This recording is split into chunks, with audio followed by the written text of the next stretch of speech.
and welcome to Lights, Camera, Aggro, the podcast with two friends, one film, and very little agreement. I'm Nicky, and I too feel this pressure to be a strong and independent icon of womanhood. And I'm Phil. Have you ever truly been in love? This week, it's Nicky's turn to share a movie she loves, and today she's brought the 1995 classic Before Sunrise. Oh, that will come soon enough, but first, how's your week been? Well, it's a bit of an odd week, really. I'm wearing a cap at the moment. You are? So Never have I seen you in a cap before. Because of my haircut. Okay. It's gone a bit too short. I go to the same barber all the time now. Obviously, I'm a hairdresser. Yeah. So I am watching in the mirror, and I did notice he was going a little bit high with the clippers, and then all of a sudden, the razor, now we're talking like the razor you'd use on your face, Their blade came out onto the back of my head, and I was like, what's going on here? So I don't know if he's messed my hairline up a little bit, and his skin. You've got a skin fade. He's giving me a full-on skin But fade. that's not about that. That's all right. It's on trend. It's on trend, but it's not what I normally have. So yeah, so just while it's this short, just wear a little bit of a cap for comfortableness. It is funny. You look like, I don't know, like you're trying to be like a cool teenager. A cool teenager at 51. And then over this, well, this is not exciting for many people, but finally the Pet Shop Boys live album came out today, which I've been waiting for since August last year. Kept getting delayed and delayed. What is it live? What is the Greatest Hits Live, Dreamland. I went to see them a couple of years ago in Liverpool, and it's the greatest hits, but it got delayed because of they've recently announced because of the song Go West. There was a dispute over it. So yeah, how's your week been? Oh, it's been good. So here's my issue at the moment. It's not an issue. It's an absolute delight. I've become obsessed with Heated Rivalry. Do you know Heated Rivalry? I've never heard of Heated Rivalry now. Oh, okay. So here's the thing. So many people are obsessed with this TV show. And lots of them are gay men and lots of them are women. Oh, well, there's you straight on it then. Exactly. It's right in my wheelhouse. Obviously, it's not a massive thing in your life because you've never heard of it. But it seems to have taken over my entire social media algorithm. And it dropped in the UK on the 10th of January. It's 6 episodes. It's on Sky and I think on Now.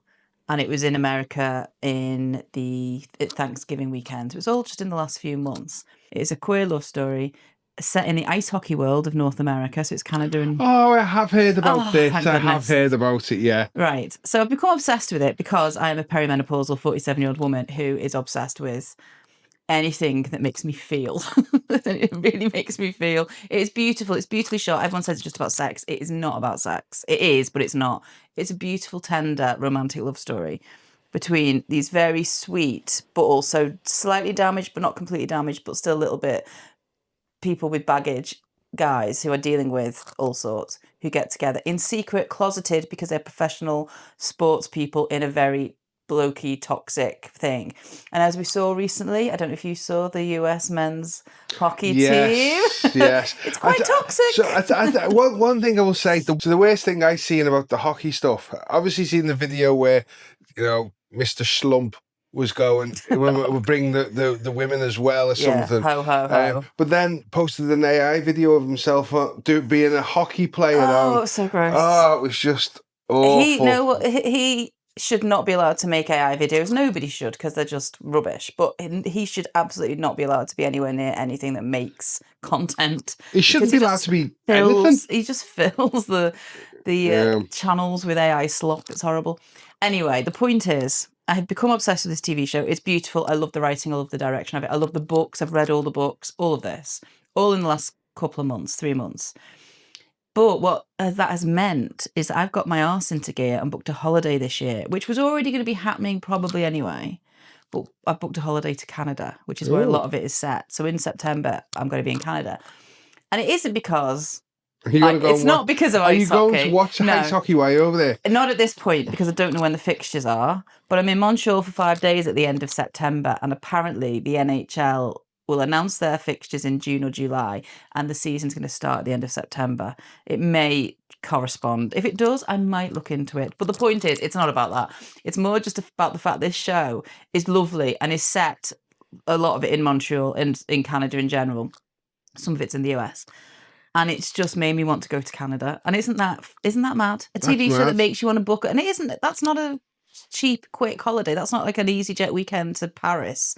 That's a big thing. Yeah, and it's huge. made me do a big thing. Yeah. So the But power of television, That's a very, very Nicky thing to do, to be honest. to go to the location of a place. Yeah. The other thing I want to mention, like, and we just touched upon this before we started recording. We're both excited for the new Scream movie. Yes, very. Yeah. Which will have been out for a while when this comes out. I was just about to say, this episode will come out weeks after it's come out. Yeah. But I'm presuming both of us are going to do shorts on Yes. it. So that would be quite interesting to see both our different interpretations of the movie. I think we're both fans of Scream. We are, so. and I think that clouds it a bit for me because it's one of them where they could do anything. And as long as they've got some of the kind of the characters, like Sydney, I know she's back in this one. And then as long as they do a little bit of like the little music, the little sort of motifs that come in over all of the films have the same little kind of musical signifiers. And if they mention Woodsboro, you know, well, that's going to be mentioned. I'll just be obsessed. I'll just love it. But is this? It's hard for me to be critical on these. I know when you say it's hard to be critical, is there going to get to a point where it's going to get franchise fatigue? Because it hasn't happened so far. No, not so far. They've been quite good so far, but will it get to that point? Potentially. There's already talk of an 8th now. I think they're pretty good. I heard Neve Campbell be interviewed. I listened to a podcast about this the other day. It's called Hello Sydney, and it's by Anna Boggart-Skyer and Mike Munson, I think his name is, and they're both film critics, and they're obsessed with a horror film in general, I think. So they were doing they did a good like hour and a half, I think, on what they think will be in this film, even though they don't know. Even though they don't know. So there's lots of speculation, but there was an interview with Neve Campbell, and I really liked how she's like, yeah, I wanted this one to be a bit more revert to sort of the original. We've got Kevin Williamson's back writing. Obviously, Wes Craven had died, but they wanted it to be more in the style of Wes's stuff. And she was really she's like, and it's got a bit gory in recent times. Yeah. So we're kind of bringing it down, dialing it down. There will be some creative kills, but, you know, it'll sort of be more dialed down for the narrative and the plot. And I'm like, yeah, go on. Well, that sounds good. So, I mean, we'll get onto the film we're actually supposed to be talking about in a little bit. But one of my only criticisms of I think it's the last 2 recent films, they were over the top gory in places, and Scream was never that. You know, there was Scream was the whodunit, yeah, I think. There was bits that, you know, obviously you've seen people getting killed and stabbed, but this went over the top where blood was splattering everywhere, and it was never that, unless I'm misremembering. I think I definitely think that's the last one, and I watched Scream 5, which is actually called Scream again. I watched that last night, so I'm going to watch Scream 6 again before going to the cinema for the new one. I think that if they had been the first films, I would never have got into the franchise because they are really gory. I love them because they are part of a franchise that I love and I've loved since 96. I think the original came out. It's 30. Oh my God, it's 30 years. 96. It's 30 years since 96. Oh my goodness. Okay. So, and that's blown my mind. It's going to be Scream 10. They're going after Sydney's grandkids. Well, this next one apparently has Sydney's daughter, doesn't it? So it's going to be 2. Anyway, yeah, we'll talk more about that on our shorts, I'm sure. So, before we start, remember, this is going to be full of spoilers, and if you haven't seen Before Sunrise, now's the time to pause the pod and come back when you're done. We'll be waiting.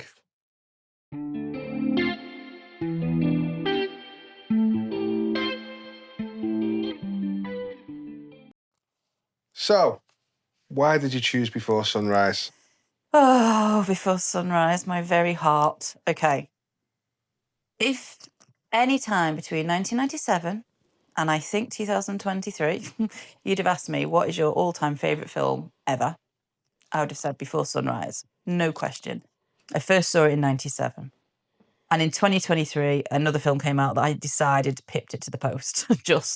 But it's still up there. It's still one of my all-time favourite films. Can I guess what that film is? Yeah. Is it the one with the 2 men in Italy? No. Italy? Not Call Me By Your Name. That's what I was thinking. No. It's because I know you've gushed about that. I have, but that's now tainted. Yeah, obviously. All of Us Strangers. Right. Oh, yeah. Another one with 2 men.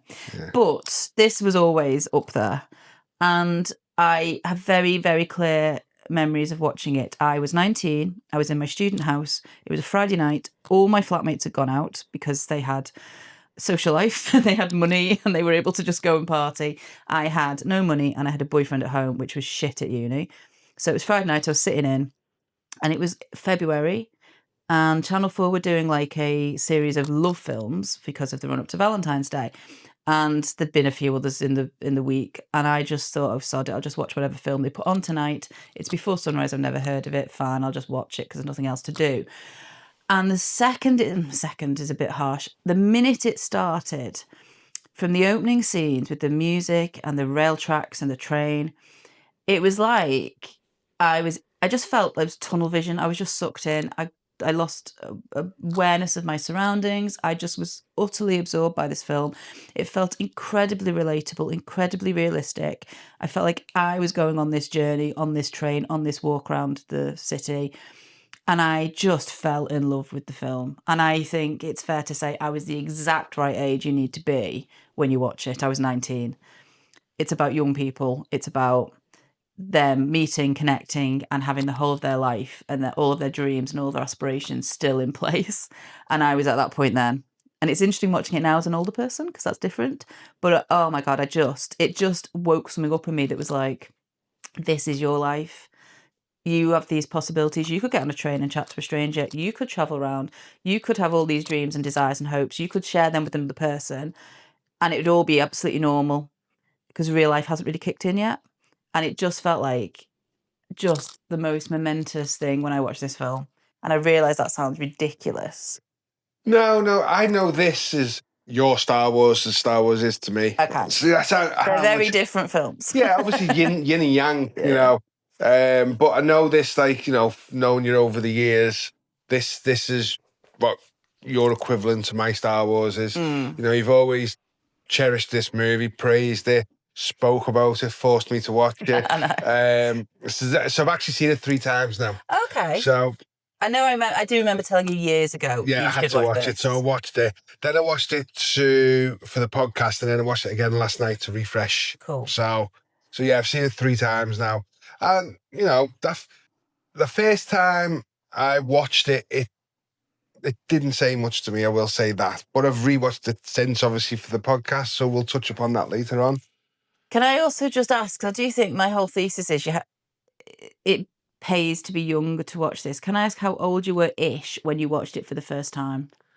Because I can't remember when I told you to do this. How long have we known each other? Since 2011. 2011, so 15 years. So maybe 14 years ago. Oh, okay. Oh, good. Now. I didn't take too long to tell Yeah. you. Like film. Yeah, so Okay, probably about so it's a while 14 ago. years ago. So Okay, so you were mid-30s? 30s, yeah. Okay, that's interesting. But I just find it fascinating how it can hit you at different points in your life. So, okay, well, we'll do a plot breakdown, but honestly, this is really simple plot. It's the most simplest plot in the world. Struggling to write breakdowns. I have got notes, obviously. Obviously.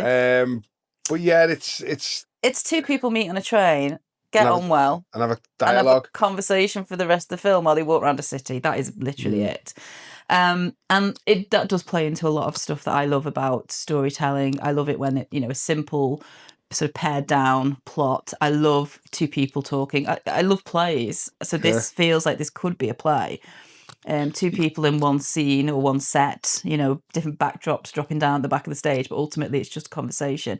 I mean, it's kind of when Harry Met Sally-ish. Yeah. In the sense that it's 2 people and we just care about them for the whole film. But, obviously that's a different beast. Before we start, okay, I did a bit of research. Oh, hello. That's a new one. Right. The director Yes. was the same director of School of Rock. Yes, it's Richard Linklater. Yeah, I did not know that. So Okay. I found that out. And also, I looked on Rotten Tomatoes. Okay. It's got a 100% rating on Rotten Tomatoes. Now, I never know which way around it's supposed to be on Rotten Tomatoes. Is that good or bad? Good. Oh, brilliant. Okay, so the bigger number is the best. Yeah. 100% rating. Yeah, I don't know how you can't like this film. It might not speak to your very soul. Yeah, but I don't see. There's nothing. It's inoffensive. Yeah, but if it doesn't speak to your soul, you're not going to like it. I'll put it down as a film where if you like the subject matter, you're very interested in it. If you don't like the subject matter, it's boring. But the subject matter is human nature and humanity. Yeah, but this is where it speaks to you personally. No, hang on a second. This is where it speaks to you personally, so that you get this really well. Somebody who's going to escape life to the cinema, they won't enjoy it because that is a perfect encapsulation of a bit of a day of somebody's life or an evening. It's so much more than that. But anyway, we'll get to that. Yeah. So we start off. And like I said, there are train tracks. It's Dido and Aeneas music. I got this soundtrack, this music. It's like largely classical. I got absolutely haunted by this soundtrack when I watched it in '97. I started going into every record shop and every CDs did exist then. So CD shop. I went in anything. How different is it now? Because now you just go on your phone and download it. Exactly. Oh my God. I was searching for this music. I was looking for Under B for Before Sunrise. It didn't exist. And then I was looking for like different composers because I wanted this music. It's took me years to be able to end up with the CD because and I needed the internet to find it because ridiculous. I'm just saying you couldn't just say it's there. I know it's ridiculous, but I spent so long in the weeks, months, probably years after this looking for the music. But we hear this sort of classical music start. It kind of chugs in line with the train, and we become we're almost like passengers on this train carriage. The views out the window are scenic Austria. We don't exactly know that at the time, but it looks like that. So one thing, so I'll pick up on this. I thought the train track shots weren't very good, and I thought the scenes out of the window weren't very good. Right? I'm just saying this. No. Just listen to me. 100% Rotten Tomatoes. Have a word with yourself. Just listen to what I'm about to say. Right? I just thought, it just looked a bit tacky. As the film got further on, the views there were amazing. I just thought... You mean in the city of Vienna? No, the city, but even like some of the shots later on in the train or when they're looking around and stuff, it looks so much better. Just those first couple of shots, I was a bit like, oh, that's poor. I don't think it's poor. What is also randomly bizarre is that this, in '97 when I watched this at uni, the summer before I'd been on my first holiday with adults, which was basically with my boyfriend, and we went to Austria, which is bizarre because it's not really Falaraki or the places that you go, is it? But we'd gone to Salzburg because of the Sound of Music. Obviously that'd been my first place I ever wanted to go if I ever got to choose where I went on holiday. But I had been to scenic rural Austria. We've just touched upon you going to Canada for hockey, and now you're so predictable. You are so predictable. If I like a TV show or film, I will go to the place it's filmed. But the scenery, there's those scenes, those little sort of chalet huts in the sort of lakeside mountains, felt very familiar because that's exactly what I'd stayed in. I'd stayed near there. Anyway, that didn't bother me, but let's move on. We're in the carriage and it's, just chugging along. And then this German couple start having a row. And it's pure banter. It's so funny. There are no subtitles. No. And that was a bit disheveling at first, seeing that. Bit disheveling? Yes. What? But in terms of how it worked, I thought it was a really good plot device on how they got Jessie and her together. Yeah. Should we give her a name? Go on then. Do you want to say it? No, you can say it. Celine. Well done for remembering. I thought it was a nice little thing of, it was good the way they did it. Argumentative, clearly pissed off married couple with each other who are middle-aged, they're probably about 40, and they just start arguing, and she smacks his newspaper. He's like, I haven't actually read a translation of what this is. And he's basically saying something like, I'm reading an article about women drink too much or something. And he's like you. And she's like, I wouldn't drink if it wasn't for you. And all this stuff. It's just a stupid argument. But we don't need to know the translation. Although I will link it in the show notes. But the funny thing is, with this, I know I'm jumping a couple of minutes ahead. They leave the they go to the restaurant, carriage. And they come back, they look very dishevelled. And I was like, have they just been... Really? Yeah. I picked, they looked more dishevelled than when they went out. And I was thinking... Well, you talked the German couple? The German couple. Oh, sorry. I thought you meant Celine and Jessie. No, not Celine and Jessie. They looked very dishevelled. And coming back and I was like, have they just had it off in the toilet? Is it one of those where they have a big argument and then they go, let's go and make passionate love? I didn't get that. But check it out next time because it looks like They've either had a fight, a They've just physical had a fight. fight, They've just been or they've pissed just off with made each love in other. the toilets. Sweet, sweet love. Sweet, sweet love. I don't know. I didn't get See, that. I'm all about the detail. Okay. Well, we don't need to worry about this couple. We've already spent far too No, long I need to know talking more about these them. couple. But they're the reason that Celine moves her bag and takes a seat opposite this guy. Good plot device for that. It's a nice way to set it up. And so then, and there's also a kind of a thing that they can then start to talk about. Like he goes, "Oh, do you know what they're talking about?"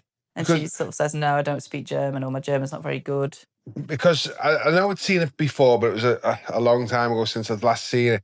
And the train's actually moving. I was like, what are they going to do to get them to sit together? Because if they're already sat together, why wouldn't they be talking anyway? And it's a long journey. Yeah. She's coming from Budapest, and he's just travelling around the Europe. Yeah, so I thought it was a good little device to get her to move. It's the trigger, isn't it? Yeah. So, so they start to chat, and it's really nice. It's really easy. He sort of makes a bit of conversation. They both share what books they're reading.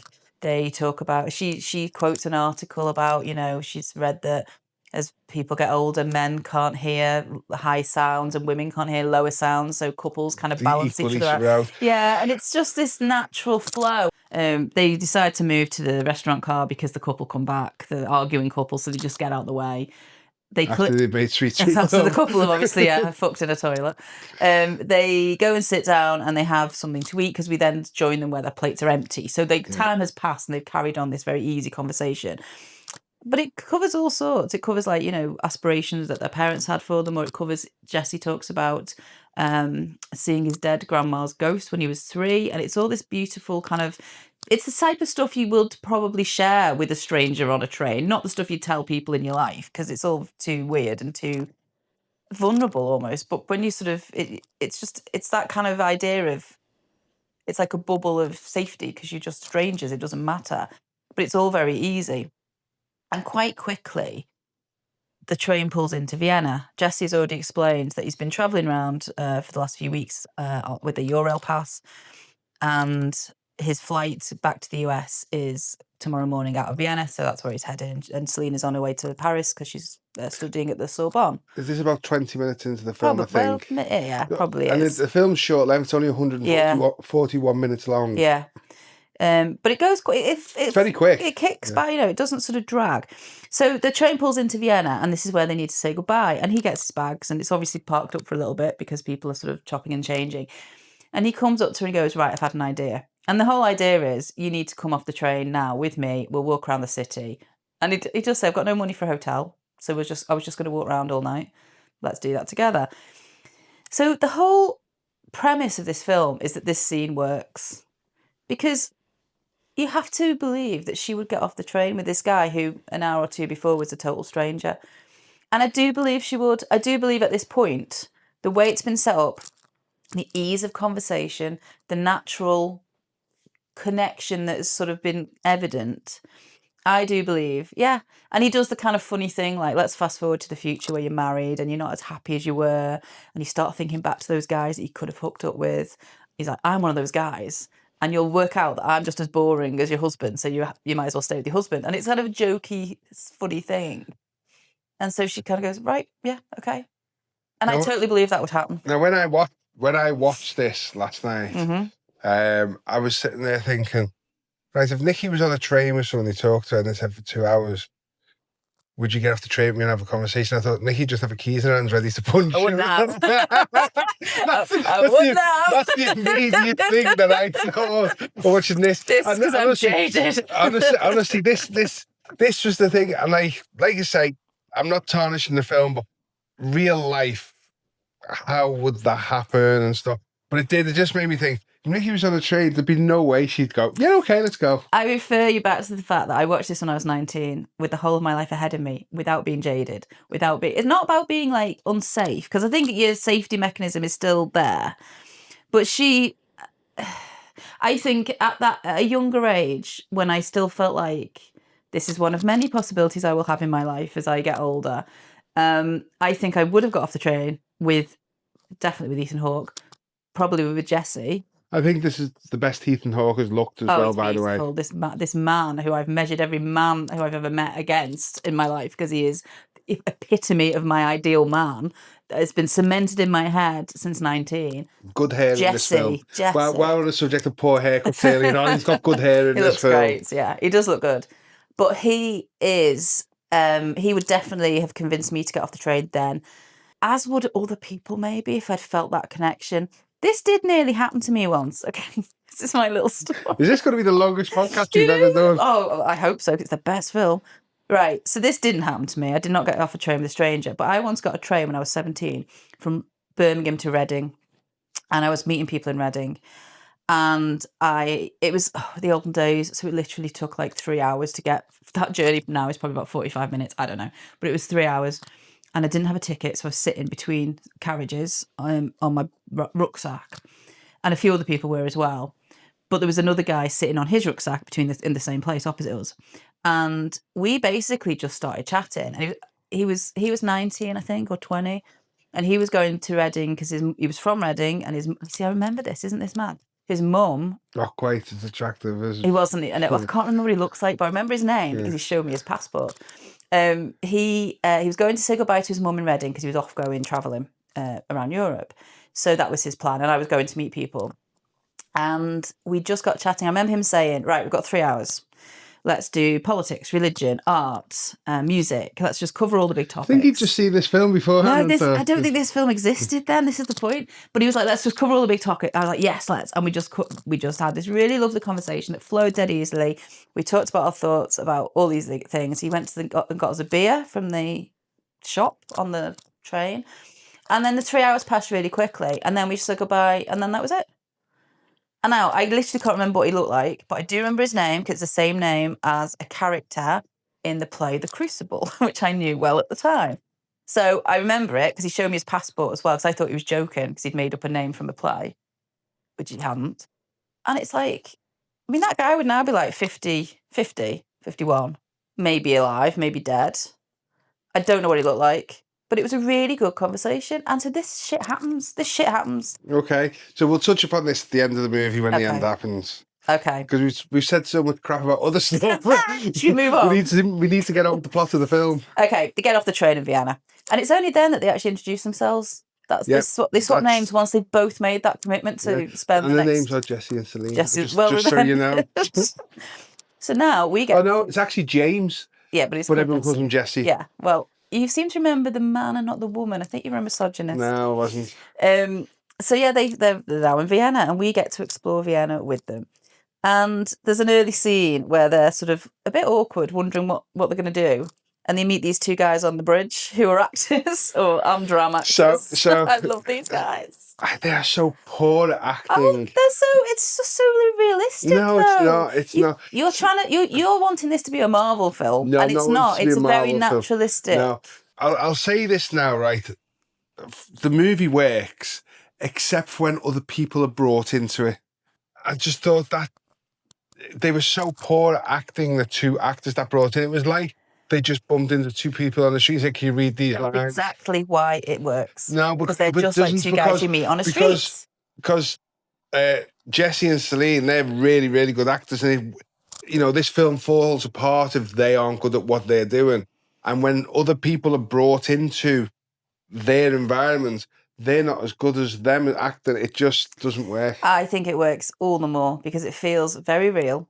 It feels like these are two guys they've just bumped into on the street who are like, oh, yeah, come to a play. Here's a play. I'm a cow. I am the cow. Yeah. Bring me the horns of Wilmington's cow. I have Googled that. I think it is a real play. So we just see a series of them sort of moving around the city in various places with various backdrops, getting to know each other now, because it's all a bit real now. It's not like on the train where it's this like little safe bubble. So they're on a tram. Jesse suggests a Q&A. Things like, describe your first sexual feelings. Have you ever been in love? What pisses you off? These kind of conversations. And we see their discovery of each other. Yeah. So it was funny, like, because he says to her, we'll ask each other questions. You've got to be truthful. And the first thing he asks is about sex. It's the first thing he asked. I was like, oh, that's a bit full on, isn't it? But we see them just starting to kind of get to know each other, these sort of icebreaker style things. And then they go to a record shop. I miss record shops. I used to just love flicking through. I never bought anything. This is the thing. Probably why they've gone. I'm going to go off on a tangent for once now. Okay. since this digital age of being able to download music and things, we've lost something in the looking forward to an album coming out, and you're having to travel to the record shop, and then you get the bus back or the train back, and then you sit and read the notes in the sleeve about the songs or the lyrics and stuff. You don't get that now because it's like, Harry Styles will go, I've got an album coming out in a week, and then a week later you just download the album, and that's it. You don't have anything physical to look at, feel or read. It's just a bunch of songs. Yeah, I know that there are some record shops that still exist, but they are very few and far between compared to how it was when that was the only place you got your music. And I do miss, and it's the same with bookshops. I mean, there are still bookshops. There's something lovely about the looking and spending the time in that with other people who are also looking. The record shop, though, they're looking at stuff, and there's this scene where there's a listening booth. I think what's really clever is that even this came out in 95, this was like an old thing to have. This wasn't like a cutting edge modern thing, a listening booth. Well, it might be in Vienna. Well, this is the point. They're in a place that is not home to either of them. They're in a strange place for both of them. So even though they're different, because they're from different countries and different continents, and they have different ideas and they're different people, there's a sense of they're both in this strange land together. And I like that because it makes us as viewers who are not Austrian feel like we're also experiencing this new place with these new kind of, how are things going to be here? How are we going to respond to each other here? What are we like here? And so they go to this listening booth, and it is possibly one of my favourite scenes of all cinema ever. Yeah. It's so sexually charged, and it's so beautiful. And all it is they're in a really small, cramped space, as are we, the camera, as are we in there with them. We're sort of looking up in a sort of squashed little tiny room, and they're playing this record. And both actors, when one looks at the other looks away. When the other looks at the other looks away. And it's this real sort of pent up. They both are attracted to each other. We know this. She wouldn't have got off the train with him if she wasn't, presumably. It's just a beautifully filmed, directed, acted little, 1 minute scene. Yeah. So the thing with scenes like this, if the shots work in it perfectly, the looks work perfectly, because it can go so wrong a scene like this. Because like you say, it's just a moment. It's just a quick moment they in the film. Something here. And like the one thing, and I'll massively praise this film for, the chemistry between the two leads is phenomenal. Yeah, it is. It's properly. And the thing as well, and this is the same, as you know, I'm sure there are 3 films in this series, or at this point, this was the only one. This was all we had. So they wrote this with Richard Linklater. Kim Krizan is also credited. She's a co-writer. But Ethan Hawke and Julie Delpy aren't credited on this one, but they are on the subsequent 2. But it's all written. None of it is improvised. It gives the impression of there being an element of, they could have just been making it up as they go along. It's so naturalistic. So every little interruption, every little, when they talk over each other and then stop, and then it's all written. And I just think it's so clever. That's clever in itself. Because it doesn't seem formal or rehearsed or, this was written out by other people and now we are acting. It seems so, it flows so easily. It does flow. Yeah. We go to a graveyard. Again, these are places that when I eventually go to Vienna, I want to see these places because I assume the graveyard isn't going to be like redeveloped or anything. It's a place where Celine visited when she was 13 with her parents. She mentions that she'd been there before, and she finds this grave that she remembers of a girl who was also 13 when she died.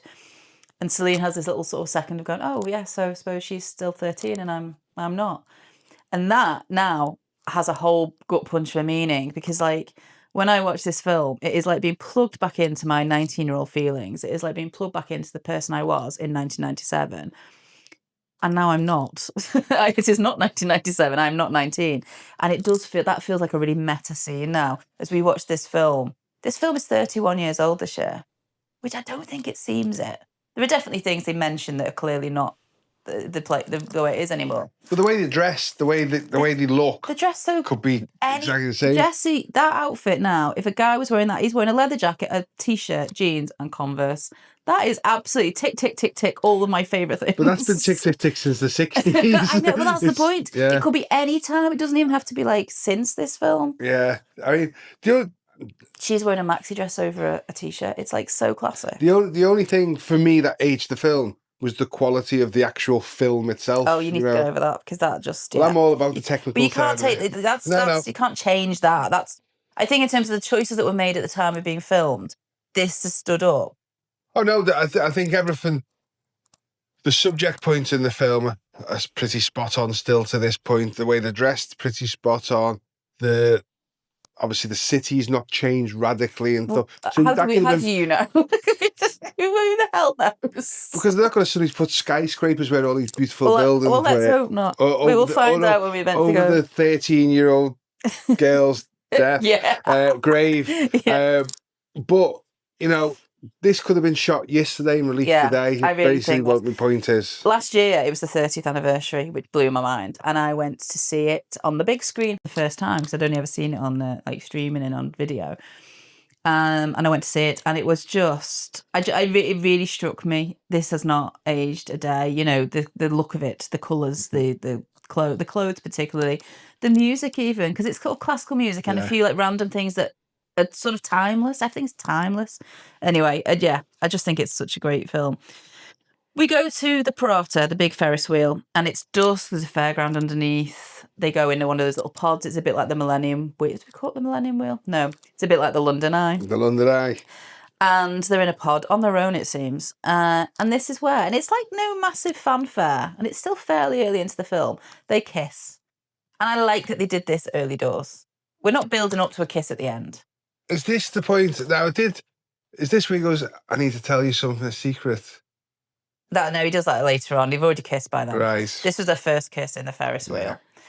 And it's just lovely, he sort of says, oh, we've got the sunset and we're high up and he's sort of setting the scene because he's trying to make a move, and it's fine. She goes for it. I do have a thing I really like scenes in stories that are set high up. And the reason I know this is because I write them in my own books. In one of my books, I had 3 characters talking at the top of a kind of a cliff top. It was like, you got up on a little train and it was like a little picnic area, but they were there at dusk eating chips, talking about some big changes. In another of my books, I had the young girl protagonist walking along with her family, the Welsh coastal path, and then they go on ahead and she sits and has a think because she's got some stuff going on. I feel like being at height forces you to, I don't know, just get away from all of the stress of the real world and gets you to think clearly. It's quite funny because of being on the London Eye. Did you make any major life decisions up there? That didn't make me think any clearer. I'm afraid of height. Okay. I'm certainly stretched. Anybody ever tried to kiss me on that, I'd be like, not a chance. Well, I like this scene because I don't mind height, so I understand that would be a debilitating issue for you if you were involved. I do like this scene because I do like that idea of them just being removed from the world for a minute, and then they have a kiss. And then they come back down and they go into the fairground and it's all marvellous. And they are now kind of holding hands and kind of much more sort of physically relaxed. Because I think they knew that was probably going to need to be happening. Yeah. Because that's why they got off the train together, isn't it? Every so often, and I didn't think about this when I first watched it because I was just sort of full of the romance of it. I do sometimes now think, when did Jesse last brush his teeth? Because he's been travelling the trains and not being able to afford a hotel. Yeah. I worry about that. And he's constantly wearing a leather jacket in the sun. In the sun. So personal hygiene would not be the greatest, I would imagine. I just know. And, when people do a lot of travelling with the backpacks on one of those Interrail Europe tickets, great. And I never did myself, and I really wish I had. It's one of those things I wish I had. Yeah. You sleep on the train. You book your overnight train so you don't have to pay for a hotel. Then you can walk around the city the next day. I get the gist of saving the money. Maybe brushed his teeth in the toilet where the Germans made Sweet Sweet Love. Okay, a lot went on in that toilet. I know, that toilet's seen some action. See, I think if I was Richard Linklater, what I would make happen in that scene is I'd make him have chewing gum in his mouth, so we'd all be calmer about it. But actually, I'm taken away from the romance. I didn't give any thought about any of this when I was younger. It's only now I'm thinking, when did you brush your teeth? See, this is the more mature Nicky's like. I know, it's a different ball game, this film, when you're older. So now you've gone from keys in the hand, ready to punch somebody in the ass off the train, to then asking, when did you brush your teeth, and have you got Lynx Africa with you? Oh my God. Well, that would be the dream. They They carry on talking, they carry on walking. This is beautiful. They're talking about anecdotes from their lives. They're talking about their beliefs about the world, worries and vulnerabilities. And, they've got this one evening and they are just in a bubble of Making the life. most So they of it. might as well just, let everything out in a way they probably won't talk about with a partner, because that's sort of real life. We meet the palm reader.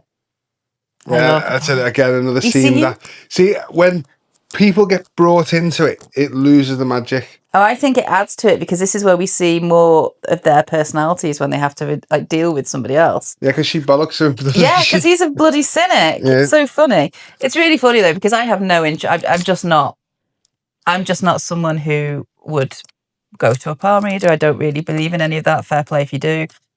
But what I find is, watching this, how I'm slightly annoyed by Jessie's cynicism. And she's open to the world. She's not saying, I truly believe everything she says. She's just going, yeah, go on. And she doesn't sort of say, oh, thank you, I'm so grateful you told me this about my life. She just says, okay, cool. She's sort of open. Jessie is a proper, it's just a bit grumpy about it. And I just think, oh, Jessie, stop being a tit. But it shows the personalities. And that's what I mean. You need that interaction with the third person. So we should have stayed on the train now. It's the first little bit of discord. But equally, what I think about... But it's done in a nice way. She's not falling out with him. She's just a bit of banter. What I think about this film is whatever, 1 hour 40 or whatever you said. And it's the entire encapsulation of a relationship. It is the initial thing. It is the sort of first steps. It's the getting to know each other. It's the kissing. It's the sex. It's the ending.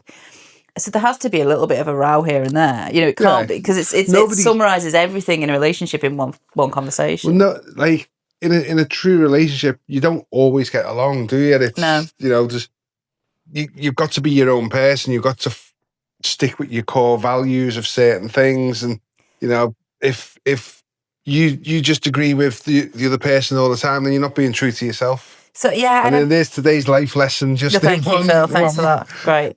I do worry though, because, like I say, I'm sort of joking saying I'd have my keys in my hand. I would be a lot more aware and a lot more wary. But I think even if everything was going well and I was getting really well with this guy, and we were talking, even if we were just talking, in a safe space, not in a city that I just jumped off a train on. I think now, and it's either because I'm older or because society has changed, I don't know. The minute the guy, I would be looking for red flags from the start. I think we're all more aware of red flags. So, for example, a red flag might be they talk about Brexit in a positive way, or they talk about Nigel Farage in a positive way, or do you see where I'm going with this? I knew this is where you were going to go. But do you know what I mean? But I think the world's a more cynical place now.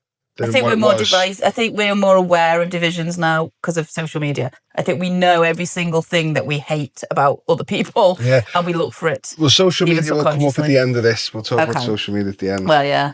I don't know. I just feel like I would be closed off the minute they said something. I thought, oh, that sounds a bit. And these two don't do that. They're open to each other. They're open to each other's conversation mostly. And they don't, it's not, they push back occasionally at things like this, she pushes back about the fortune teller. But I don't know if is that because I'm 47 or is that because it's 2026 and life is different now. The world is different with the far right are on the rise. That's a bit of this film that makes me feel like, yes, it was a simpler time. Yeah. They can talk openly, discuss various things. They don't actually talk about politics particularly, but they talk about lowercase p politics, about sort of society in general. They don't get party political. It's interesting, actually, a couple of days ago I watched the second one, Before Sunset. There's a couple of political references in that, not specific, but vague. I thought, oh yeah, that's changed, but then they're older in it, so maybe that's why. Who knows? Maybe I wouldn't have talked about politics when I was 19. I think I would have done, I would have done. I think you were on protest marches at 19. No, I wasn't, but I definitely, have become that person. Okay, The Street Poet. Again, another bit that let it down. Love him. I love it because again, it feels really realistic. And again, it didn't, because it's the middle of the night. It's not the middle of the night. It's black. He's by himself. It's after 5 p.m. It's black. He's by himself. I wasn't sure whether he's supposed to be a bit of a bum or whether he was like an aristocrat, because he was all dressed up really, in a suit and all this and stuff. And I was like, couldn't figure out what he was supposed to be. He's a street poet. And he wrote this poem about milkshake. And then I completely agree with Jesse on this.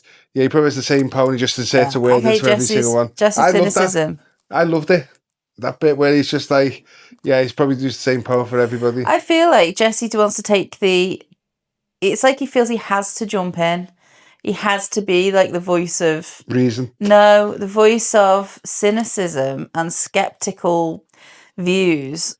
And it's not. There's no reason to. This has happened to me. I have been approached by a street poet in Concert Square in Liverpool. Right? It was day What was drinking. your word? What was your word? It was Wasted Lives. Oh my God. Was it the exact same poem that was in this? No, it was different, and he wrote it on a postcard. It was dead good.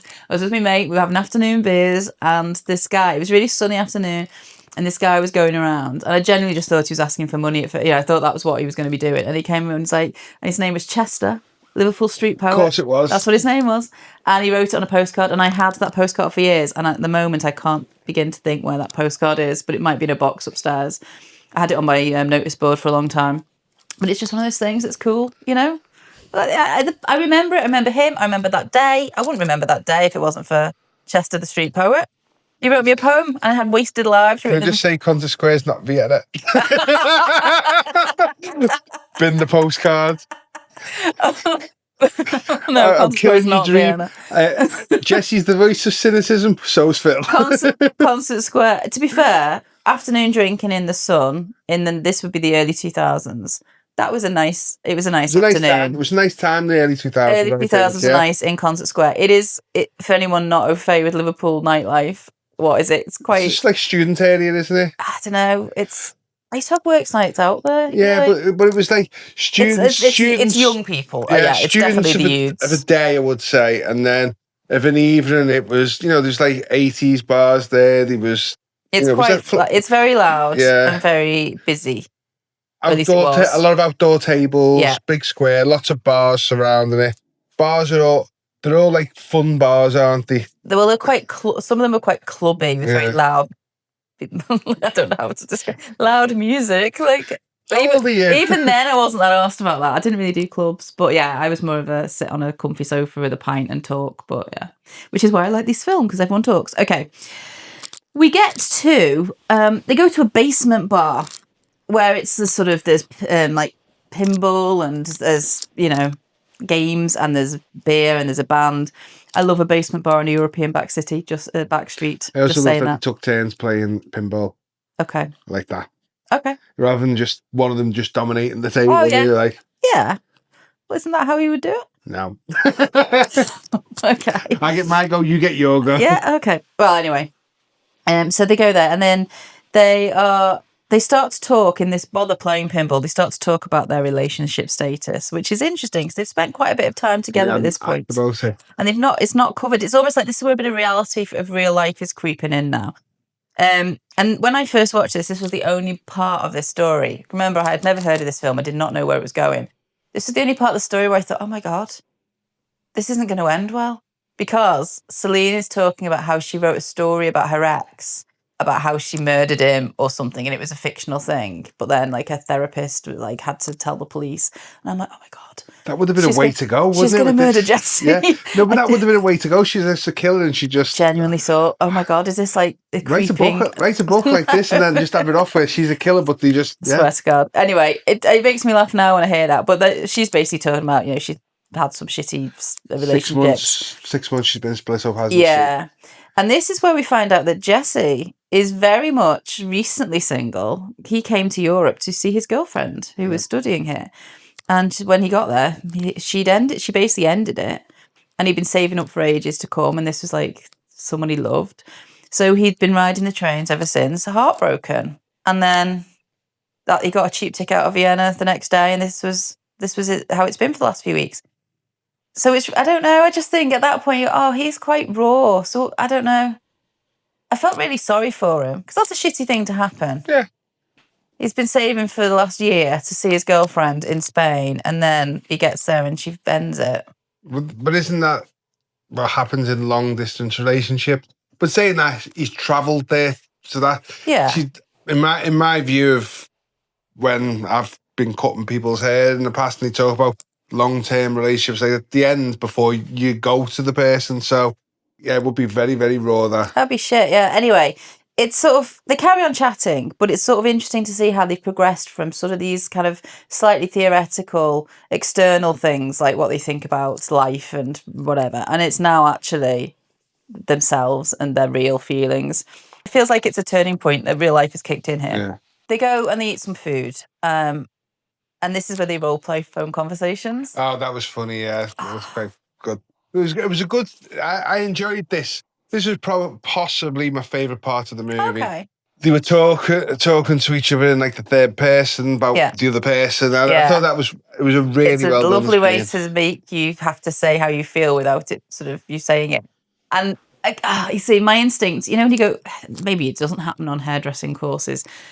Courses I've had to go to for work, sometimes there's a role play scenario. Oh, there's always role plays. Okay. And I hate it so much. Imagine you're talking to a child and the child says this. Imagine there's a client sat in front of you. It's like sod off. No, because the conversation just flows differently when... I hate it so much. So yeah, I was prepared to cringe my arse off at this, but actually I think it's a really lovely scene. It's lovely how they have to tell each other that they don't actually say they're falling for each other, but there's definitely... Oh, this thing happened. This is new. See, I got from the opening conversation they were falling for each other. Oh, for God's sake. Well, why else would the film exist? On the very first time you watched it? No, last night. Exactly, thank you. Stop it. No, I think this is a lovely scene and it feels very tender and very sweet. So then they're sitting outside. We're quite quickly moving between these various locations, various scenes. There's not much of the film. It's a very, very quick film, this. So they're sitting outside on a wall and they start to talk about, well, what is this? What are we doing here? Because it feels up until now like it's this little perfect bubble out of time, but actually they're now talking about, well, are we going to see each other again? What's going to happen? The reality's kicking in the situation. They start to think about the real world. And they basically clearly like each other, but also know that this is stupid. Of course, he's in America, she's in Paris. She also doesn't like flying. Well, I also think 1995, this is stupid, but 2026, this is a completely different world. It's flights here and there, and when I watched this in 97, I was at university in Northampton, which is a 2.5-hour drive from like Merseyside, where I was from, where my boyfriend lived. And that's 2.5-hour drive was like an absolute continent difference because there was no mobile phones, or maybe there were for business people, but I didn't have one, certainly, neither did anyone I knew. And I was queuing up. To be able to make a phone call, I'd have to queue up to use the payphone in the halls of residence after 6 o'clock, because it was cheaper, with cash coins, which I never had any of because I was always skint. And so I'd have to write letters to contact the boyfriend. Do you know what I mean? It was just like, and this was just everyday life. I mean, anyone who's our age knows this. I just think it's such, the idea that of course they can't possibly imagine a future of being able to see, because at this point they're just talking about, are we going to see each other again? Of course they're not. They can't. It's an absolute impossibility. Nonsense. We're now, as you say, because of things like FaceTime and stuff. I have relatives who live in Australia. And I always remember when we were younger, they'd have to wait for a certain time of the day to ring them. Not because the time difference, but because it was so cheap to ring, where other times it was dead expensive. Where now it's just the same. How many free minutes have you got? It's just fluid, isn't it, now, the way we communicate? It's madness. But this scene really makes me ache for them, because they're kind of, we are going to have to say goodbye soon. So they decide to say goodbye here. They say, we won't do it tomorrow morning. We're going to say goodbye here and get out of the way. She says, bye. He says, goodbye. She says, au revoir. And he goes, later. And it's like this little, I love that line. It's just like their little thing, the way they say it. It feels like they've got this deadline looming over them. And there's sort of an anxiety about the next morning, which feels very real. And watching it feels real. It's starting to get close at the morning time. It feels real for us as viewers, I think. They go to another basement bar. Because of this film, I have basically been on holiday in the past. How are they not more pissed? I've been on holiday in the past and walked. I've done it in Lisbon and I've done it in Krakow. And as I've been walking to get back to my hotel or something, I've literally walked past a bar that has reminded me of any of the bars in this film. I thought, oh my God, I'm going in. You are so predictable. All of my feelings kick in because of film. So if I see something that reminds me of a film that has made me feel, I want to be in it. So predictable. So I've Nicky. had a very happy evening in this back street in Lisbon. But there was a karaoke bar as well. It was dead good, but it reminded me of this place. Anyway, Jesse walks in and he manages to convince the really sweet bar guy to give him a bottle of wine because he has no money. And it's his only night he's got with this woman. I have a question now. Okay. Right? Regarding the sequel, because I've not seen the sequel. Okay. Does it address whether he sent the money to the guy or not? It doesn't address it. Because he might have just ripped him off. I worry about this. And again, I worry about it now. I didn't think twice about it back in the day. Yeah, I really want him to. I hope he did. I bet he didn't. You know, it's like... Because they also didn't go to the play of the guys. Yeah, I wouldn't go to the play of the guys. Oh, I would have done. What if Jesse's now a wanted criminal? I feel really bad. Vienna? I hope he did. I want to believe that he did, but they don't mention that, which is, yeah, you're right. It would have been quite funny to because they do mention a few things. One line, there should have been just one line. Oh, do you remember I have to send money to that guy? Yeah. That would have been a nice little... Yeah. Anyway, so this guy says, you have the greatest night of your life. He gives him a bottle of wine, which makes me just grin. I just love it. So then now, it is pretty dark now.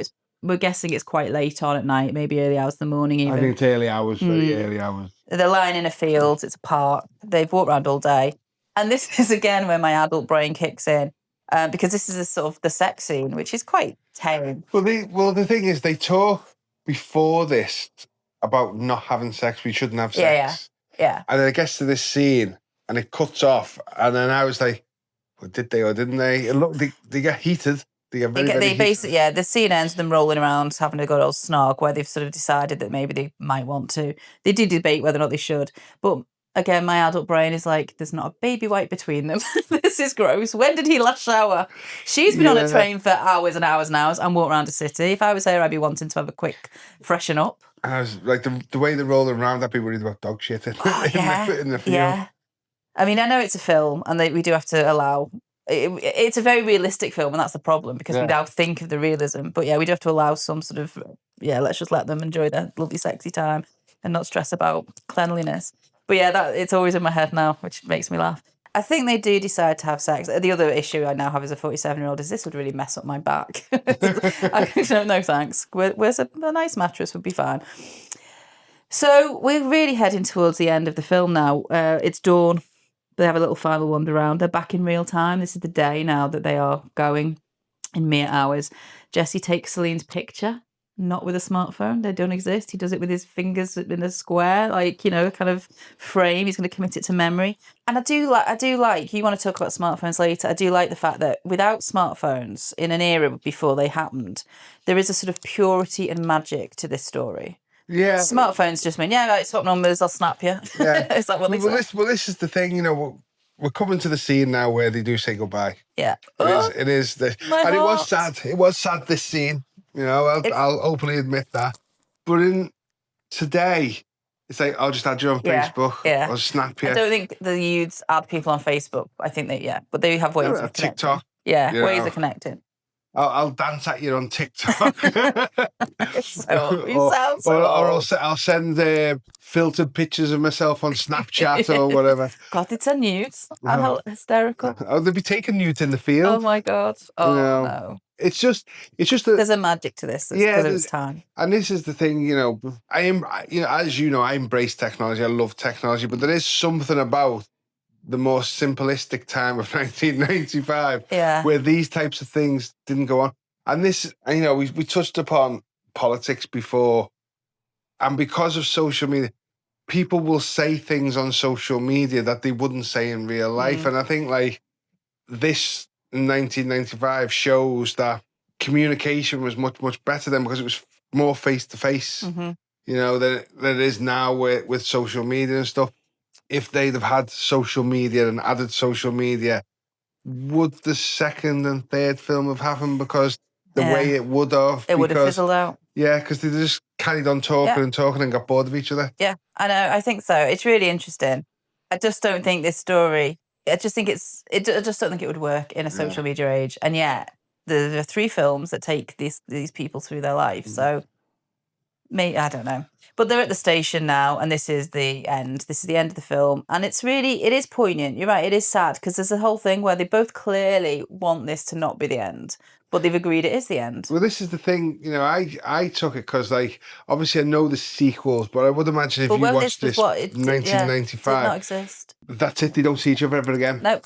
That's it. This is the end, as far as we knew, for a very long time. No one had any thoughts of a sequel. So they have like a sort of a gushing of like, oh, have an amazing life, and hope everything, sort of all these things that are so you want to say so much, and it's so hard to know how to even begin. But then very much at the last minute, when the train is about to go, they realise they do want to see each other again. And that feels massively realistic, the scramble to change their minds, at the last moment. And I feel like it was a big relief as an audience member to sort of go, oh, yes, thank you, good, you do want to see each other again, yes, come on. But again, instead of swapping phone numbers or addresses, they decide in their last seconds together that they will meet up in 6 months' time at the same place, the station. I think it's going to be December, it's going to be freezing. He's going to have to fly in from America, she's going to have to come in from Paris. And that's the plan. She gets on the train, and 6 months' time, they'll see each other again. So it does suddenly, at the very last moment, feel a lot less angsty, because you're like, oh, okay, good. That connection that I've just watched, that beautiful connection between these two lovely people I've just watched the last hour and a half or whatever, isn't dead. But it's still angsty, because I've read your Facebook, and then what if he doesn't turn up and she doesn't know? Oh, yeah. My first book was very heavily influenced in this story. Exactly. So it's not a rip-off, it's very different, but there's a whole idea of someone waiting for someone. Yeah, it doesn't happen. She says bye, he says goodbye, she says au revoir, and he says later. And then they kiss, and she gets on the train. And as her train pulls away, we see Jesse go on an airport bus, I assume. He's on the way to the airport. There's a cello sonata playing, and shots of all the places that we've seen in that film that they have been. We see a shot of the park with the glasses on the lawn. Not great. Pick up the glasses. Yeah. Pick up the glasses. A kid could stand on them and cut themselves. We see like the basement bar, and we see the fountain that they were sitting outside, and we see all the places that have been inhabited by these two people over the last 24 hours. And they all look, it's early morning, they all look blank and sort of empty. Yeah. Nothing's going on. Uninteresting. They look boring. And you realise they weren't boring places when these two were there. They lit them up. And it's like, there's a really cool bit at the beginning when they first get off the train. They've had a conversation with the play guys, and then they stand and they're looking at an art poster for an exhibit, and they're just sort of, I think Celine says something, oh, I've seen this art before, yeah, I really like it. And I think she says something like, I love how the background blurs into the subject. And I love that about this film at the end, where the background, Vienna, has blurred into the subject so much that we've had this sparkling, brilliant, beautiful connection that we followed around these places all night. And then when the people have gone, the background is meaningless. Exactly. And I just thought it was so beautiful at the end. Beautiful. I also say the background in the exterior scenes of the city and stuff just reminds me of Charlie and the Chocolate Factory, because I think that was filmed out in Austria. Oh, was it? Oh, the Gene Wilder version. Yeah, the Gene Wilder one. Just reminds me very much so. Taking away the beautiful magic and profundity of what I've just said by bringing in Charlie and the Chocolate Factory. No, Charlie and the Chocolate Factory is an absolutely magical it's film. Fine, Beautifully. It's fine. It's creepy. Anyway, that's the end. We see Celine on a train, and we see Jesse on his bus. And I think the last shot is Celine just kind of basically not slept all night, just looking like she's closing her eyes and having a little smile. And then the music kicks in and the titles roll.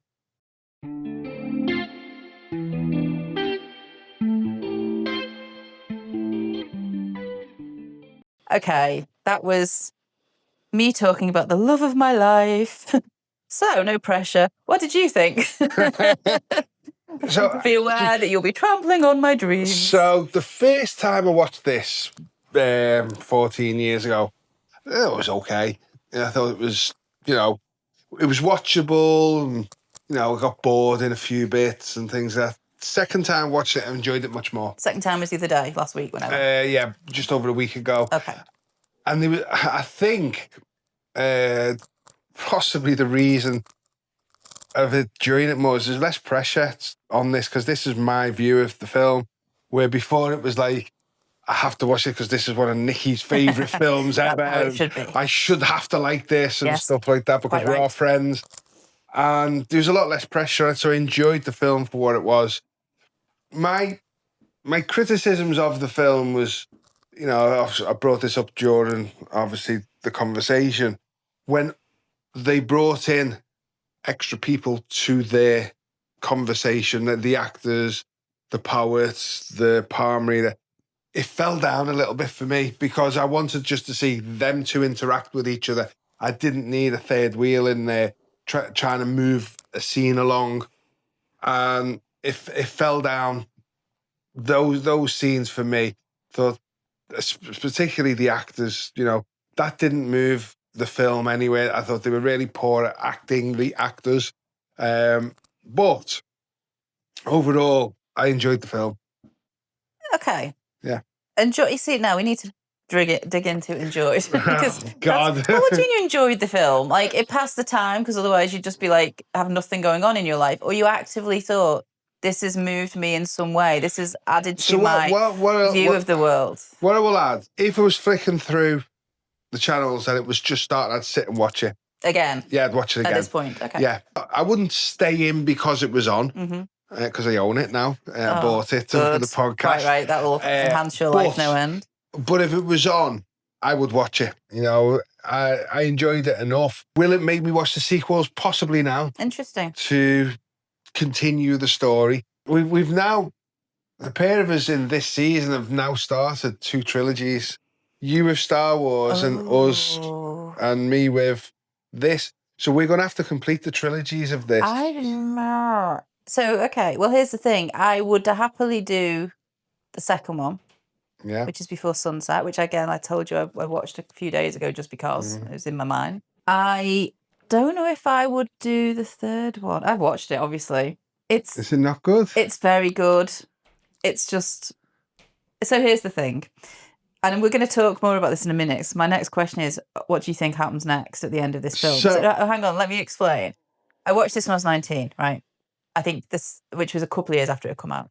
I think the next one was 9 whole years after this. I do know there's a time jump. There is a massive time jump because it wasn't like it wasn't planned 6 at the months, time. Yeah, it's not 6 months. So we'd catch up with them 9 years after this film. And so I was in my early 20s then. And the stuff that's going on, basically what the 3 sequels, the 3 films in the trilogy, I'm a similar age to them each time, and my life is similar to what's going on in their lives each time. So I was like, I wasn't actually single when I watched this, but I was. The whole world is ahead of me. I've got all these opportunities coming. Life is for the living. Exciting opportunities are on the way.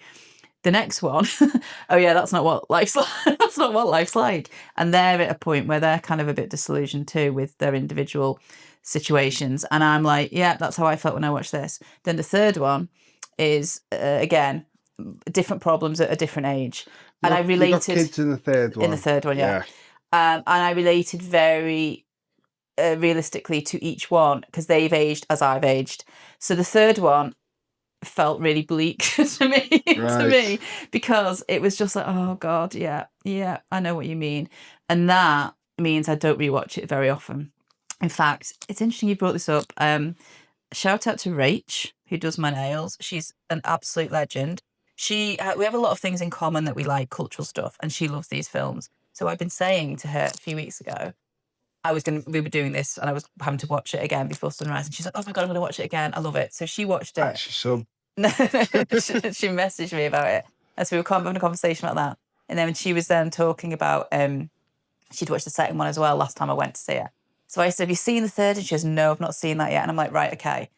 Watch it before my next Manny. I'll watch it again. So I am going to watch it again and we'll talk about it, because I'm really fascinated what she thinks, because she's exactly in the same situation as the people in the third one in terms of age and relationship status. So I'll make a proposal live on the podcast now. Right. How about we do 2 extra, or will be 4 extra bonus episodes for this series and complete the trilogies. Well, hang on, there's a million ones for Star Wars.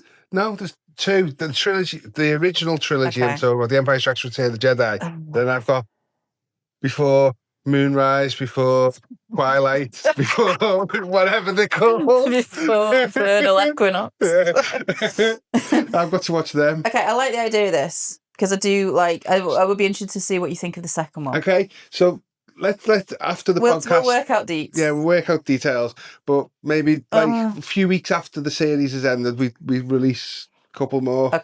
Okay, we'll see. Yes. Oh yeah, I'll do that. I'm just stressed about. Can everyone hear that? It's not me that's saying no here. Okay. Right. We just need to get back. So forget the sort of sequel and the third. Forget that for a second. This ended as it ended. What did you think of the ending? As in, 6 months later we'll see each other. Goodbye. What did you think of that? Did you think they'll meet each other? You didn't. Didn't. Okay. Why? Just because it was like just a snapshot in time. They were very much in there, the moment, and then real life kicks in after that. See, I did when I was 19. I did think, yeah, they're going to do it. They're going to meet each other. They're going to because they both want to. They've got a plan, and they haven't got the opportunity to cancel. No, but the way I see this film is that one evening or one day, whatever you think, is a single snapshot of them being outside of their ordinary life. And then once Jesse gets on that plane, once Celine gets on that train, they go back to their normal lives and normal life resumes, and you're then too busy and other things kick in for that to actually happen. You see, I was of the mind that, yes, I get what you're saying, but this was such an important thing that happened. This was like you don't have connections like this with everybody. So this was such a sort of flash in the pan, that's not the right phrase, lightning bolt, that this has to be explored more, surely. This has to be followed up. Because this doesn't happen with everybody. Okay, certainly I think at this age we know this doesn't happen with everybody. But like then maybe you think, oh, I'm going to have these connections with all these people coming up. This is the thing, after she's met Jesse, she then goes off 3 months later back in Paris. Yeah. Meet somebody else.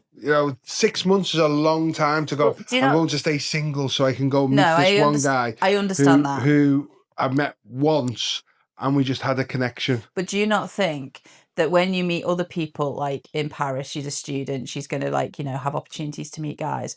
Do you not think she'll be constantly comparing that hookup? I don't think she's going to wait for him in that sense. Possibly. But she'll be comparing that to how she felt when she was with him. And he kind of speaks to her soul. Possibly, but... Potentially. Maybe she doesn't know, but she wants to explore that. Yeah. In the real life situation, she'll meet somebody else and yes, you'll click with them or he will click with her and another person. It might never be the same, but I just can't see that. No, fair enough. It's interesting. I was always very optimistic about this film. I was always very optimistic about the ending, that they would do that. But I also just liked, I like an ambiguous ending. I like the fact that it wasn't sort of told to us. And in a way, so I'm not going to tell you anything about the sequel now if you're going to watch it. But it does, they explain, there's a whole thing. We understand what happens. But it's fascinating. It's good the way they do it. Yeah, the sequel's great. Honestly, I think a lot of people reckon that the second one is better than the first. And everyone loves the first. Fair play. The second one is really good. One of the things I think is interesting, we touched on it earlier on, as in, would you get off the train in this scenario? I think that it's not about, is this guy a sociopath? Is this guy full of red flags? That's his 2026 thinking. But I think when I was younger, my worry would have been, is this guy really dull? Like, what if I get off the train with him with a view to spending the next sort of 24 hours with him and he's a fucking bore? Do you know what I mean? That would have been my overriding worry. It's never stopped you being friends with me. That would have been my worry back then. And is that just because that's what young people think? Is that because things felt safer then? No, things weren't safe in the 90s, let's be clear. No, I think things were safer then than they are now. I don't know. I don't think that's true. I certainly didn't feel safer. I still had keys in my hand walking home from places. Yeah, but I think, like, as I say, the cultural landscape has changed so much now. There's always been red flags in people. There's always been I think people used to hide them more. Yeah, but I think now with the gluttony of Netflix serial killer documentary, we're all scared of everything. I was very, very aware. I remember keys in hand, waiting for people, you know, all that stuff. And yet, I would still at that point have thought, if Jesse, let's forget Ethan Hawke, because he's obviously not realistic in this scenario, if a guy like Jesse had chatted to me on a train and we'd had a connection and it felt really real and we'd had a lovely conversation about our childhoods and everything, and he said, look, do this, come on, I've got 24 hours to kill, why not? You can just get on the next train if I'm weird. I would have absolutely seriously considered doing that. And now I wouldn't, because I wouldn't even have the conversation. I would be like, when he starts the conversation, like, yeah, right, and then just shut it down and get my head in my butt. Well, we all wear headphones now. That's the thing. Everybody's in headphones, aren't they? Or you know, watching listen to a podcast, watching something on your phone. Yeah, time's just different now. Different times. All right, boomer. It does make me laugh though watching this. I've sort of hinted at this a bit. As an older person watching this now, I love it because it plugs me back into who I used to be. But if I watch this objectively now, which I find difficult to do anyway, there is an element of self-indulgence about this. These two people have got nowhere to be for the next day. What's that like? Yeah. Do you know what I mean? They've got no kids, they've got no partners, they've got no jobs. And I will say that it seems like a very wealthy thing to do, where they just go. I know in the movie they can't afford a hotel. They can't afford a hotel, like they've spent up. Yeah. But just something like, oh yeah, but it doesn't matter. Well, you know, money was not an issue, sort of thing. I don't think money's not an issue. I think they're in the time of their life where they don't need to worry about paying for stuff. She's a student. She's on her way back to La Sorbonne. He is. I don't know if he doesn't talk about a job, but he's been traveling, so he has this time off. He's saved up his money for ages to visit his girlfriend. He's bought the cheapest ticket out of Vienna, which means he's had to kind of fill in time with this Eurail ticket, which was pretty cheap travel back then. And he can't afford a hotel. And does he pay for her to get into the club? And then he says, buy me a beer, and they're counting pennies, and he asks for a free bottle of wine. I don't think they are wealthy or advantaged. But I think they're young and they've got no responsibilities. But is that a case of, like, again, 90s cash machine points weren't as readily available? No, I think they're absolutely skint. They're both skint. They've not got proper jobs yet. They're 21 or something, aren't they? They're meant to be like 21, 22. I just find, but that's what I mean. The self-indulgence of it is in, I mean, oh my God, I can't remember the last time, and I have done it. I can't remember the last time. It's decades and decades ago where I sat up talking to someone all night. Like that kind of a house party, you know, again, young, no job, no responsibility, no need to be awake tomorrow. Now it's just insomnia because you can't sleep. Yeah, I was going to say. You've got to get up for 5 wheezing. Bloody menopause. Yeah, I know. It's funny, isn't it? It's I'm up all night, but not because I want to be. I love it, and I loved it then, but it does make me go, oh yeah, that isn't how my life is, and no one's life is like that at this age. And it reminds me, so that's like the emotional, I'm emotionally too old for this now. Whereas I remember physically, my flatmate had a boyfriend who was very sporty, and he came in one day, he was reading the paper, and he's like, Nicky, what do you think about this Liverpool player that's been signed for England? I didn't have a clue because I didn't really follow Liverpool men's team at all, but I was the token scouser in the house. And I was like, all right, great. And it was Michael Owen who'd been called up at 19 or 18 or something, I don't know. And I was the year older than him. And I remember going, oh, no, I'm never going to get called up for England now. And obviously, I was never going to be. I still think I'm going to get called up for England. But you know, like, it made me go, oh, God, people younger than me are doing cool things. Okay, that's gone now. And it feels like this now. Like this, I am too old to be. I will never enjoy the emotional impact of this film in real life ever. Now, the time is gone. The funny thing is, and because of my current job working for delivery company, I'm probably now my fittest where I could walk all night. I could not walk all night. My knees. I could walk around all night now. My left hip throbs if I walk too far. Yeah, honestly, it's a young person's game, this film, isn't it? It also reminds me, again, on this sort of no responsibility, no sort of they've got the freedom to do this, which I love. There is a print, and I don't think you'll have seen it because it comes up on my algorithms all the time, but we have different things. And it is, I wish I could credit the artist, but I'm going to make everybody know. In fact, I'll put it in the show notes. I'll Google it. A print of a drawing of a couple, young couple, a man and woman with a pushchair and a baby, and they look absolutely knackered. And then you see a woman standing opposite them who is wearing a top hat with a feather, a blazer, and knickers. And she said, it says, in It's The Adventures of Lady No Kids. And the caption is, I think I'm going to follow this goose and see where it ends up. And she's basically this woman with the top hat and feather and blazer and knickers is like, no kids, just going to go and follow a goose. It's silly, but I just love that whole idea of she has no responsibilities to tie her down like children, like the couple who look tired are. And she's going to follow a goose. Why not? And this film reminds me of that it's like, do you want to get off the train and talk to me for 24 hours? Well, my class is starting in a few days. Yeah, I can do that. He's filling in time to get a flight. I love that period of life where they have no responsibilities, no ties. They've got nowhere to be the next day and they can indulge. There's something else to add. You brought him up earlier. This is Richard Linklater's film. So he wrote it, directed, he co-wrote it. And then he did the others in the trilogy. Well, I didn't know it was the same director all the way through, right? Right, so this is the thing. This is his vision. And he did this, and he did them all with Ethan Hawke and Julie Delpy, and they get credited, as I said earlier, with writing the next two. But he's worked with Ethan Hawke loads. So this is like... So what's he done with Ethan Hawke? So did you ever see Boyhood? I've heard of it, It's amazing. I like Richard Linklater because what he does is because with the Before trilogy and with Boyhood, he really plays with these long stories over time. So obviously the Before series, it's like 3 separate films and there's a big chunk of time, and we didn't know that there would be a sequel for a long time. But with Boyhood, he filmed it. Now, please fact check me because I remembered it at the time, but I can't remember it now. I think he filmed it every year for 12 years, a chunk of time every year for 12 years. So we saw the character of the boy grow from being a boy to being a man. Wow, Same actor. That's a commitment. It is, and Ethan Hawke played the dad, and so we saw him age over time. And the mum was Patricia Arquette. And again, she just aged naturally over time, like a mum. I think it was set in Texas, a mum in Texas might. And it was just, even without any other, even if it was rubbish, even if no one had done their job well and everyone was terrible, that concept was boss. But that's incredibly difficult to commit time to, isn't it? Yeah, I mean, how do you know what you're going to be doing in 10 years' time? And I remember that the sister of the family was played by Richard Linklater's daughter. I think I remember reading at the time, she, by the time she got to being like a teenager, she was a bit like pissed off having to do this every year, like Dad's project. Yeah, Dad's pet project. Yeah. That's not going to make any money.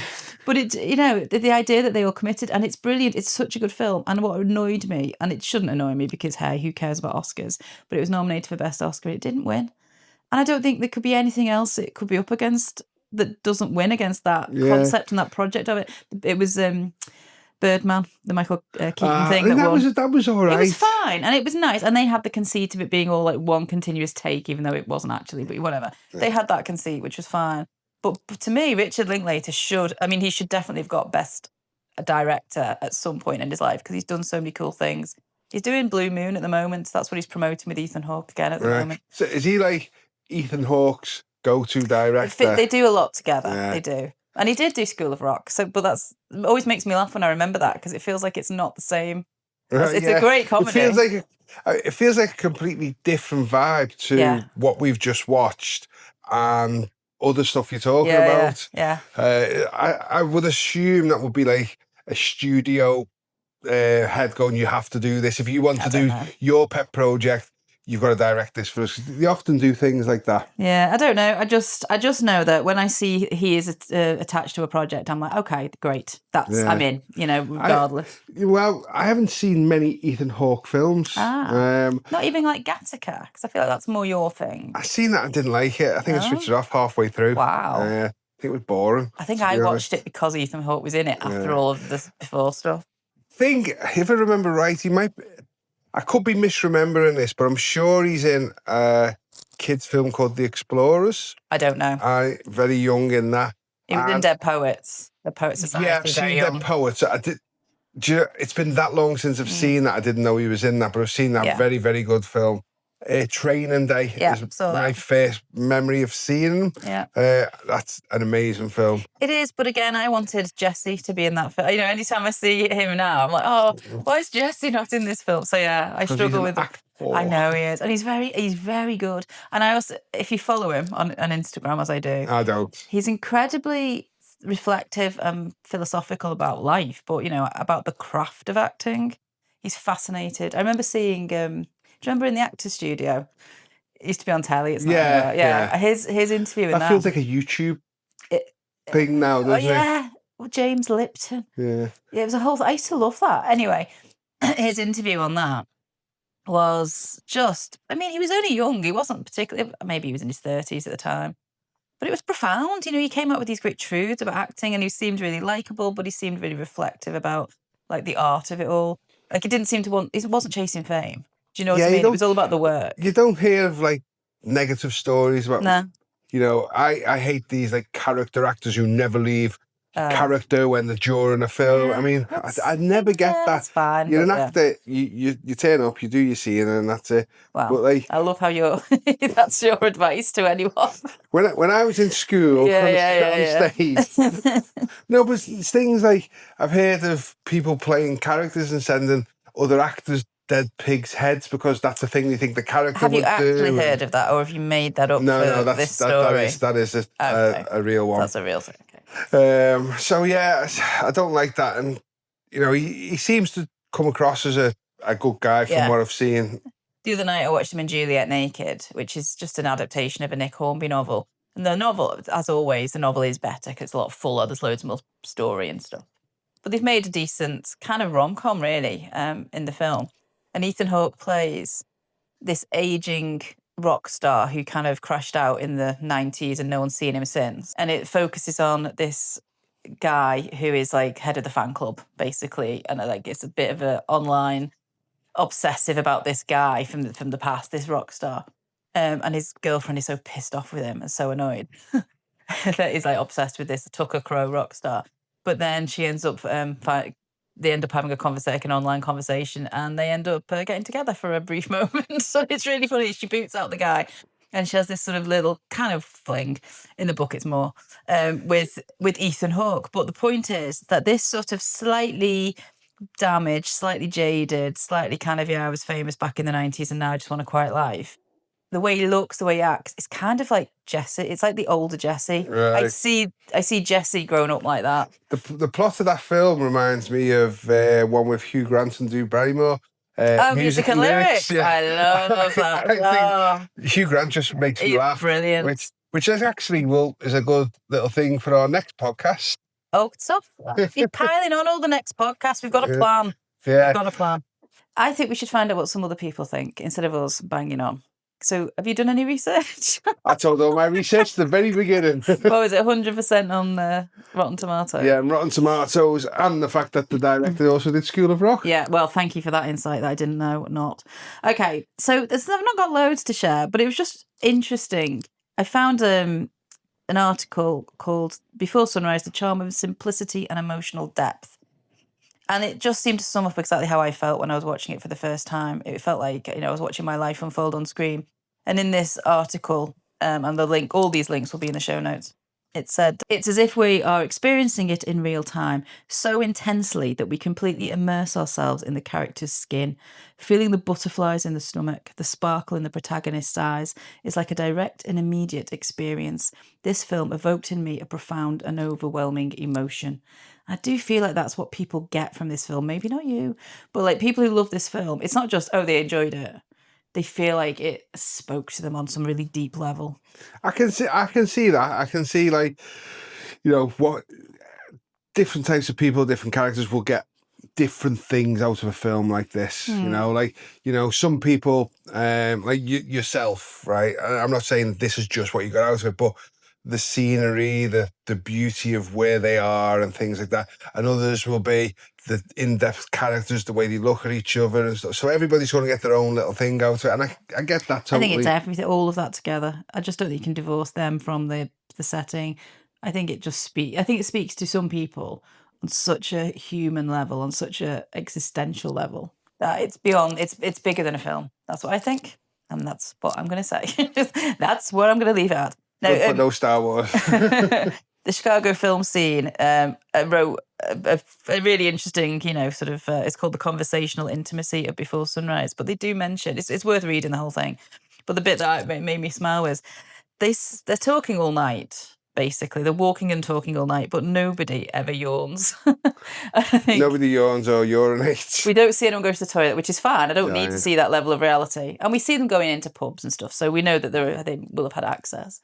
I still worry about the lack of wet wipes before sex. That reminds me of a thing. Do you remember the TV series 24? Yes, of course. Oh, yeah, okay. Nobody ever seen him eat or go to the toilet during When those does he 24 shit in 24 hours? With all that stress as well, surely. Also, I'll add the link to it's a Reddit thread. It's the German couple's argument translated. Right, and it's so stupid. But if you read it, it is such a stupid argument. And it feels exactly like an old married couple who've been together forever and really are pissed off with each other, particularly if they're travelling on a train and have been stuck together for ages. It just sums up exactly what they would probably argue about. There's a website called nofilmschool.com, and there's a piece they've written called How to Write a Conversation. It's basically tips for screenwriters. And they use this as an example, this film as an example of really good practice. So 3 tips of how to write a conversation for a script. One is to rewrite it with the actors. And that's what Richard Linklater has done here. And it's what he definitely did, as in they were credited in the next 2. Ethan Hawke and Julie Delpy went through this script, like constantly workshopped it, made it exactly how it was. There's no ad-libbing or improvisation. So every little bit that looks so natural has been planned to be. But the actors did that, so they kind of knew what they could sell. The next tip is to allow for silence. And so this always makes me think of the listening booth in the record store where they're not saying a word and it's just some music on in the background, but they say so much with their eyes and their body language and all that, you know? And then the third tip is that tangents feel natural in conversation. So this whole conversation that they have from getting off from when they meet on the train, they're just going off at random tangents, talking about life, talking about experiences, talking about what they think about various things. And it doesn't actually have to be that, they have to talk about everything that's plot-based, about how they're going to get to there, how they're going to get a drink, how they're going to get to the station the next day, what they're going to do in the future. The tangents about random stuff feel really natural. I think this film, as they make clear in this piece, really embody quality conversation writing. Yeah, that's interesting to find out that the actors sat down, because they must have read the original script and got into the head of what the character would be. And then obviously Ethan Hawke and Julie Delpy must have been, I don't think they would say this, I think they would do this, and that's really interesting. And I think one of the greatest things that cinema does, but doesn't do often enough, is silence. When you go to big screen, it's always loud, there's always filling in everything. But sometimes when it just quietens down enough, that can be one of the biggest impacts you can have. And like you say, that listening booth scene where it just works really well. I think it's worth remembering when we talked about A Fish Called Wanda, the actors rewrote that it was with John Cleese, wasn't it? Remember Michael Palin saying, you're doing too much, John. Yeah. I may be misquoting him there, paraphrasing certainly, where he said, you're not trying to be funny, you're supposed to be the heart, not the comedy. Yeah. And I think, having the actors be involved, I think definitely shapes something better. Yeah. I mean, it depends on the actors. Do you think? Well, yeah, it definitely depends on the actors. But I know, I remember one of the Fast and the Furious films. Can't remember. It's not trouble to me. Right, had Jason Statham in and The Rock, Dwayne Johnson. Yeah, and apparently they both had it into their contracts that they had to throw as many punches as the other guy, or only get hit as many times as the other guy. Can you imagine them sat around the writer's room going, "Hang on, he shot one more guy than me. I want to shoot another guy," and all this. So yeah, I can imagine. Great when you've got the right actors doing their job, as like Ethan Hawke did and Julie Delpy there. But also awful when you got egos in the room going, "I want this, I want that." It must be. Yeah. Well, at that point, I guess the director has a tight rein on things, and the writers. Yeah. Do you know the reviewer Peter Bradshaw from The Guardian? Ever come across him? I think when I've read The Guardian, I don't think I've come across him at all. So he's a regular reviewer. He's done it for years. And that was meant to be sarcastic. Oh, it didn't come off. Because lots of people do read The Guardian, so he's taking the piss. You're talking about me here. He's done it for years, and often if you Google, if I Google, reviews for whatever film I'm looking for, he comes up a lot. And I know from experience that we don't get on. Right. He's an older man, and I sometimes think that is why we don't have the same opinions. I don't know. I think he's gone the same way. Well, he's the same as Mark Kermode's gone for me. I'm sure lots of people think Mark Kermode has great reviews. I've started to feel like he doesn't necessarily see the films the same way as I see them. So that's fine. We're all different. But anyway, Peter Bradshaw, I know, is not someone I generally agree with. And yet, we're bigging up Peter Bradshaw. So he reviewed Before Sunrise last year for their 30th anniversary re-showing in the cinema. And as I started to read, I thought, oh God, what's he going to say? He's going to slag it off. He's going to say it's self-indulgent. He's going to say, it hasn't aged well or whatever. And which is interesting that those are my worries he was going to say, as though those are my worries, because he didn't say them. Anyway, here's a quote. "It is the lightness of this film which is still charming. Jesse and Celine are free from everything, free from work worries or family cares, but they're also free from the gravity of cause and effect, the world of consequences and responsibilities. They bounce and float around the streets of Vienna like astronauts of love." That's I thought interesting. that was beautiful. I mean, That's again, interesting. he's not saying it's a heavyweight film. He's saying it's kind of light and fluffy because they haven't got any responsibility. But it is light and fluffy because they haven't got any responsibility. But that's how a film like this is supposed to be.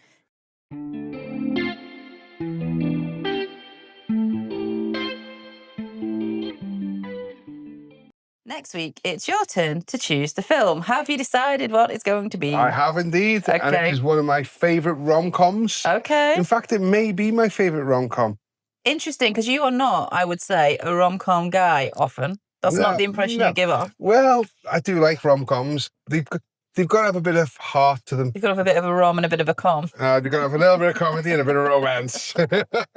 Go on then, what is it? It's Notting Hill, the Hugh Grant film. Interesting. We've not done any Richard Curtis yet. No, I don't think we have. I'm sure they'll come up more as the longer we do this. Well, maybe from you. No, okay. Open minds. We're going in next week. Notting Hill, that's fine. And if people want more, where can they find you online? Toffees Are Us on YouTube and Phil Timon on TikTok. And I'm at nickybond.com, or you can search for the Lisa McAuliffe stories online. Thanks for listening. Till the next time. Bye-bye. Bye-bye.